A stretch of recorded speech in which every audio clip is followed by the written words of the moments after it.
Auto fine system চালু হওয়ায় ঢাকা-চট্টগ্রাম মহাসড়কে কিছুটা শৃঙ্খলা ফিরছে। তবে এখনও মহাসড়কে 3 হুইলার ব্যাটারি চালিত অটোরিকশা ও সিএনজি চালিত যানবাহন উল্টো পথে চলাচল করছে।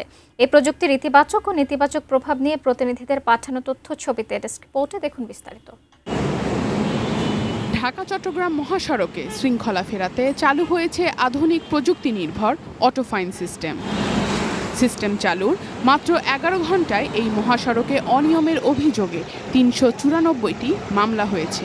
সড়কের পরিস্থিতি আগের চেয়ে অনেক ভালো, শৃঙ্খলাও ফিরে আসছে, গাড়িও ওভার স্পিডে কেউ চালাইতেছে না। পুলিশ জানিয়েছে এ সিস্টেম চালুর পর কুমিল্লা অংশে 24 ঘন্টায় 449টি মামলা করা হয়েছে। এসব মামলায় মোট জরিমানা হয়েছে 15,51,000 টাকা। স্পিডের জন্য হচ্ছে যে স্পিড লিমিট বা অন্যান্য কারণে এআই ক্যামেরায় যদি হচ্ছে যে যাত্রীদেরকে ফাইন করা হয়, যারা ড্রাইভার আছেন, গাড়ির মালিক আছেন, তারা সচেতন হবে। যারা আসতে যাবে তারা বাম পাশের লেন ধরে যাবে, আর যারা 80 পর্যন্ত লিমিট দেওয়া আছে তারা ডান পাশ ধরে যাবে। এভাবে যদি এআই ক্যামেরা আপনার সঠিকভাবে বিচার করতে পারে তখন সড়কে শৃঙ্খলাটা ফিরে আসবে।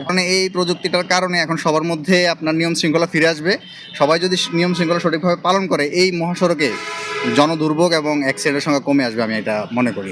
মুন্সিগঞ্জের বালুয়াকান্দি ও গজারিয়া অংশেও অটো ফাইন সিস্টেম চালুর পর মহাসড়কে ট্রাফিক আইন লঙ্ঘনের প্রবণতা কিছুটা কমেছে। অতিরিক্ত গতিতে গাড়ি চালানো, অবৈধ পার্কিং ও উল্টো পথে যানবাহন চলাচল আগের তুলনায় কম দেখা যাচ্ছে। যেমন এখানে 80 লেখা আছে, আগে 100 রুপে গাড়ি চালাইতো, উল্টা দিক থেকে গাড়ি আসতো, এখন একটু নিয়ন্ত্রণে থাকবে বা অ্যাক্সিডেন্টটা কম। এখন আজকে থেকে লক্ষ্য করতেছি যে ওভারটেকিং হচ্ছেই না। ইভেন এআই ক্যামেরার কারণে অনেক ড্রাইভার ভয়ে তারা সতর্কভাবে গাড়ি চালাচ্ছে। প্রত্যেকটা রোডে যাতে এআই ক্যামেরাটা চালু হইলে দুর্ঘটনার থেকে অবশ্যই আমরা রক্ষা পাবো। ফেনীতেও অটো ফাইন সিস্টেম চালুর পর ট্রাফিক আইন লঙ্ঘনকারীদের বিরুদ্ধে তাৎক্ষণিক আইন ব্যবস্থা নেওয়া শুরু হয়েছে। প্রযুক্তির মাধ্যমে আইন ভঙ্গ শনাক্ত হওয়ায় মহাসড়কে চালকদের মধ্যে তৈরি হচ্ছে বাড়তি সতর্কতা।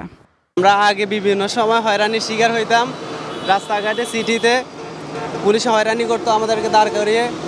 এখন এই এআই ক্যামেরার জন্য হয়তো এটা থেকে আমরা মুক্তি পেতে পারি। এটা তো মনে করেন না ভালো কাজ, এটা আরো আগে প্রয়োজন ছিল। Sharjana Ananya, desk report, ATN news.